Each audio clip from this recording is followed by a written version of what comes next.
Guys, আজকে দেখলাম আমাদের গেমে এসে পড়ছে ফাইনাল শট।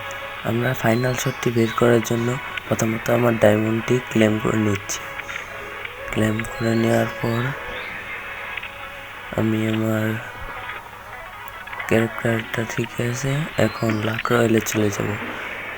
গোল্ড রয়্যালের থেকে আবার লাক রয়্যালে চলে যাব। স্পিন করে নেব দুইটা স্পিন করার পর চলে যাব আমরা ফাইনাল শটে। ফাইনাল শটটি বের করতে দেখবো আজকে আমাদের কত কি ডায়মন্ড প্রয়োজন হয়। তার আগে তোমাদেরকে বলে দিচ্ছি, তোমরা যারা আমার চ্যানেলে নতুন আছো তোমরা সাবস্ক্রাইব করে নিও এবং লাইক করে নিও। এবার আমরা 9 ডায়মন্ড দিয়ে স্পিন করা শুরু করব। দে আরে দিল না, গিরিনা বাস ধরাই দিল। এবার মারবো 19 ডায়মন্ড স্পিন। দিস